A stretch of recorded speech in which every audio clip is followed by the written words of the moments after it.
Shalom saudaraku dan sahabatku, komunitas baru, komunitas manusia baru ciptaan Allah. Ada tugas-tugas khusus yang Allah percayakan kepada kita, yaitu menjadi saksinya di muka bumi ini. Nah, mari kita berdoa sebelum kita akan merenungkan kebenaran ini. Ya Tuhan yang sudah menciptakan kami baru, menjadi manusia yang baru di dalam Yesus Kristus, jelaskan kebenaran-kebenaran ini sehingga kami mampu menerapkannya dan menjadi saksimu di muka bumi ini. Dalam nama Yesus. Amin. Nah saudara, ini merupakan bagian yang kedua dari mengapa, apa tujuan kita bersaksi. Ini menyangkut kesaksian keselamatan, bukan soal berkat-berkat Allah. Ini bagian yang seharusnya manusia ciptaan baru tahu dengan benar. Soal menyaksikan berkat Allah itu mah mudah, ya. Tapi ini awalnya saudara beranjak dari sini. Nah, saya angkat ini dari Yesaya 43 ayat yang ke-10. Kamu inilah saksi-saksiku. Kamu inilah saksi-saksiku, demikianlah firman Tuhan. Dan hambaku yang telah kupilih, supaya kamu tahu dan percaya kepadaku, dan mengerti bahwa aku tetap Dia. Sebelum aku tidak ada Allah dibentuk, dan sesudah aku tidak akan ada lagi. Tetapi kamu akan menerima kuasa kalau Roh Kudus turun ke atas kamu, dan kamu akan menjadi saksiku di Yerusalem dan di seluruh Yudea dan Samaria dan sampai ke ujung bumi. Satu dari perjanjian lama, satu dari perjanjian baru, tetap mengatakan bahwa kamu adalah saksiku, dilengkapi juga dengan kehadiran Roh Kudus di dalam hidup para saksi ini. Roma pasal 1 ayat 9, Rasul Paulus mengungkapkan secara balik, karena Allah yang kulayani dengan segenap hatiku dalam pemberitaan Injil ada anaknya adalah saksiku, bahwa dalam doaku aku selalu mengingat kamu. Allah pun sekarang menjadi saksi bagi kita bahwa kita anaknya dan sedang menjalankan tugasnya. Rasul Paulus menyatakan dia menjalankan tugasnya berdoa bagi orang-orang kudus. Allah saksinya, ia tidak berbohong. Filipi 1 ayat 8. Sebab Allah adalah saksiku, betapa aku dengan kasih mesra Kristus Yesus merindukan kamu sekalian. Dan Tuhan Yesus katakan, jika penghibur yang akan kuutus dari Bapa datang, yaitu Roh kebenaran yang keluar dari Bapa, Ia akan bersaksi tentang aku. Roh Kudus akan bersaksi tentang Yesus di dalam diri tiap-tiap kita. Tetapi kamu juga harus bersaksi, karena kamu dari semula bersama-sama dengan aku. Demikian kata Yesus kepada murid-murid. Kalau sekarang kamu juga akan harus bersaksi. Karena ketika kamu percaya dan terima Yesus, Roh Kudus mendiami tubuhmu. Kamu harus menjadi saksi. Kamu harus bersaksi. Apa definisi saksi? Secara umum definisi saksi telah tercantum dalam kitab Undang-Undang Hukum Pidana KUHP atau KUHAP,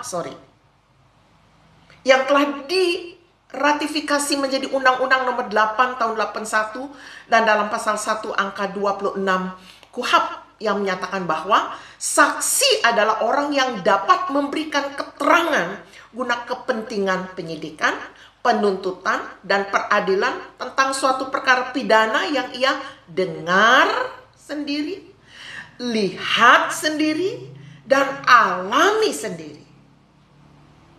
Ini definisi secara umum. Jadi, saksi adalah orang yang melihat, mendengar, bahkan mengalami suatu peristiwa. Jadi kalau saudara dan saya bersaksi, Berarti saudara adalah seorang pribadi yang melihat, mendengar, mengalami peristiwa yang saudara saksikan itu. Pentingnya seorang saksi. Saksi dibutuhkan untuk membuktikan, meneguhkan, menguatkan, dan membenarkan sebuah pernyataan kebenaran bahwa memang demikianlah adanya jika tindakan itu dilakukan. Nah, sehubungan dengan kesaksian keselamatan yang kita harus tulis, atau kesaksian kelahiran baru kita, atau kesaksian di mana kita menjadi manusia ciptaan baru Allah. Allah berkata dalam 2 Korintus, memberikan pernyataan melalui Rasul Paulus, jadi siapa yang ada di dalam Kristus, ia adalah ciptaan baru. Yang lama sudah berlalu, sesungguhnya yang baru sudah datang. Efesus 4:23-27, supaya kamu dibaharui di dalam roh dan pikiranmu, dan mengenakan manusia baru yang telah diciptakan menurut kehendak Allah di dalam kebenaran dan kekudusan yang sesungguhnya. Karena itu buanglah dusta dan berkatalah benar seorang kepada yang lain, karena kita adalah sesama anggota. Apabila kamu marah, janganlah berbuat dosa. Janganlah matahari terbenam sebelum padam amarahmu, dan jangan beri kesempatan kepada iblis. Wahyu 3:20. Sebelum saya lanjut, artinya ketika kita menerima Kristus, ketika kita ada di dalam Kristus, ada perubahan. Yang dulu suka berdusta, tidak berdusta lagi. Yang dulu suka pemarah, tidak pemarah lagi. Di ayat selanjutnya dikatakan yang dulu suka mencuri, tidak mencuri lagi. Dengan kata lain, ada perubahan. Wahyu 3:20 katakan, lihat aku berdiri di muka pintu dan mengetok. Jikalau ada orang yang mendengar suaraku dan membukakan pintu, aku akan masuk mendapatkannya, dan aku makan bersama-sama dengan dia, dan ia bersama-sama dengan aku. Kalau dia mengetok dan belum pintu itu dibukakan, orang itu belum dengar suara di mana pintu hatinya diketok, dan dia belum diizinkan suruh masuk, enggak akan masuk, saudara. Ini ayat ini kental sekali. Jadi Yesus tidak pernah ada ujuk-ujuk di dalam hati seseorang. Ini yang harus saudara cari. Kapan saudara sadar bahwa engkau mengundang Kristus ke dalam hatimu? Kapan saudara sadar bahwa Yesus mengetok dan meminta masuk dalam hidupmu? Kapan engkau mempercayai dia dan menerima dia sebagai Tuhan dalam hidupmu? Itu tidak terjadi sembarangan. Karena Yohanes 3:16 katakan, karena begitu besar kasih Allah akan dunia ini, sehingga ia telah mengaruniakan anaknya yang tunggal, supaya setiap orang yang percaya kepadanya tidak binasa, melainkan beroleh hidup yang kekal. Ada perubahan. Ada pemberian Allah. Ada sambutan dari manusia. Orang yang percaya bagaimana? Yohanes 1:12-13 jelaskan. Tetapi semua orang yang menerimanya, diberinya kuasa supaya menjadi anak-anak Allah, yaitu mereka yang percaya dalam namanya. Orang-orang yang diperanakkan bukan dari darah atau dari daging, bukan pula secara jasmani oleh keinginan seorang laki-laki, melainkan dari Allah. Allah yang mengerjakan, tapi kita berespon, percaya dan menerima. Mengapa Tuhan katakan bahwa kamu adalah saksi-saksiku? Saksi tentang apa ini? Saksi tentang bahwa dia adalah Tuhan dan tidak ada yang lain. Saksi bahwa dia melakukan seperti yang ia katakan.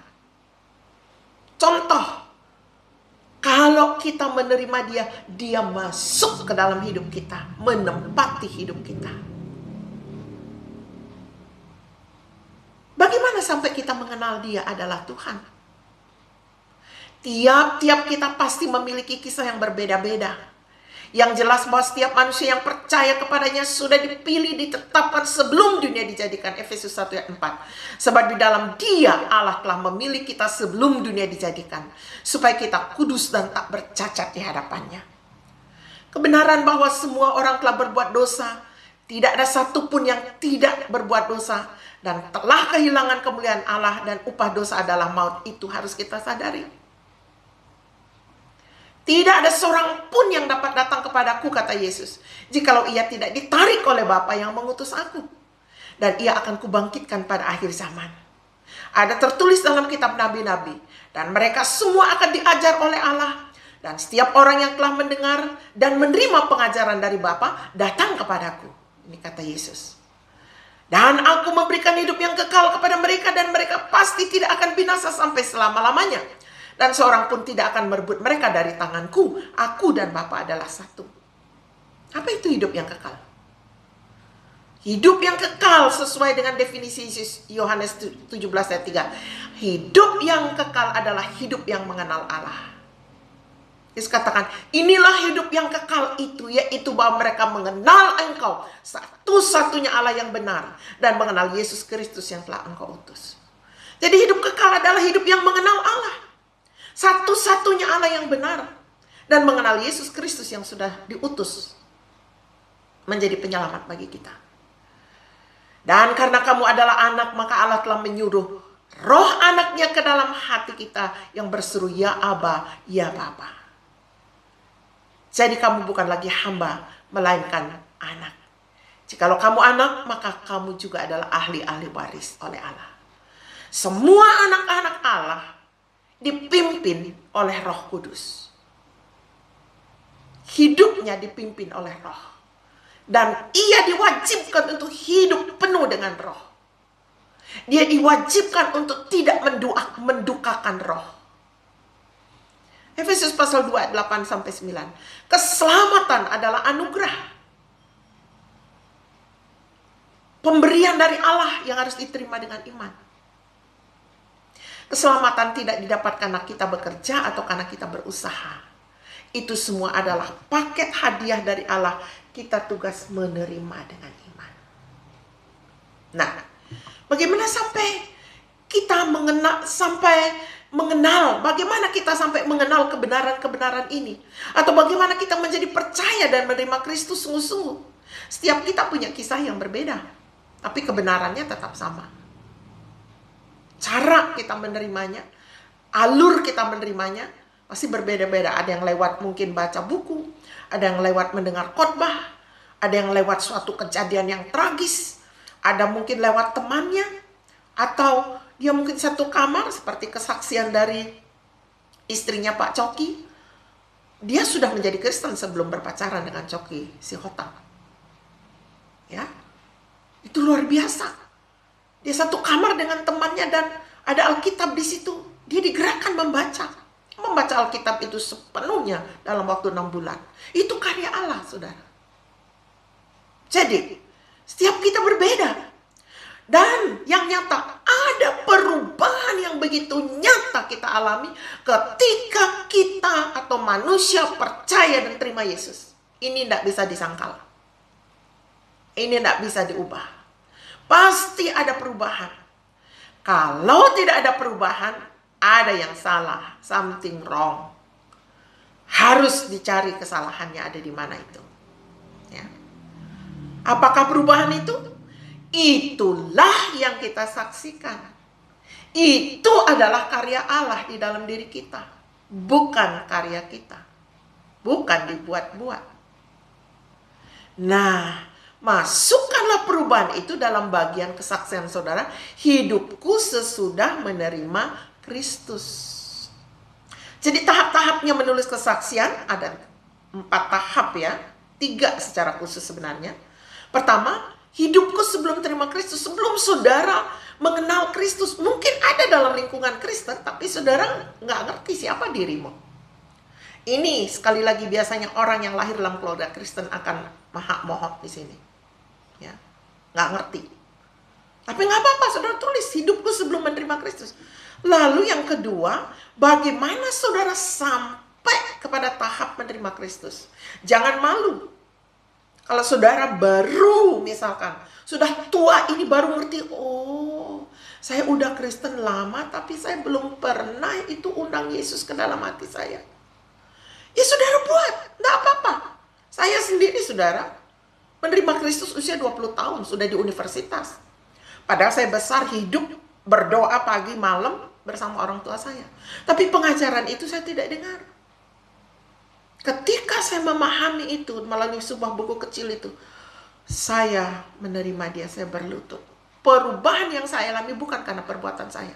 Karya Roh Kudus, dia mengubah hidup saya benar sampai hari ini. Apakah saya tidak jatuh ke dalam dosa sesudah menerima Kristus? Ya, ada saya jatuh ke dalam dosa. Tetapi tidak bisa bertahan. Roh Kudus terus berbicara dan saya harus bertobat. Itu benar untuk semua saudara. Lalu, hidupku sesudah menerima Kristus, gimana? Ada perubahan. Bagaimana menerima Kristus? Ini yang saudara harus cari. Dan hidupku sesudah menerima Kristus. Kalau saudara menerima Kristus waktu kecil dan itu saudara yakini, nah bagaimana sesudah itu ada perubahan-perubahan yang saudara alami enggak? Nah itu pasti saudara harus jabarkan. Ya.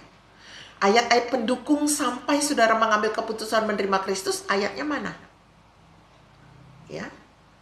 Baik saudara menerima Kristus waktu masa kanak-kanak, yang jelas saudara sadari itu. Ya. Dan ada tahap-tahapnya.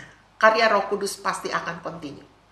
Jadi ketika saudara menuliskan kesaksianmu, Anda sedang menyatakan kepada orang lain dan kepada dunia, seperti ini loh manusia ciptaan baru itu. Karena Allah katakan bahwa siapa yang ada di dalam Kristus, dia adalah ciptaan baru. Apa maksudnya di dalam Kristus? Orang yang sudah percaya dan menerima Kristus dengan sadar. Bukan karena ikut-ikutan.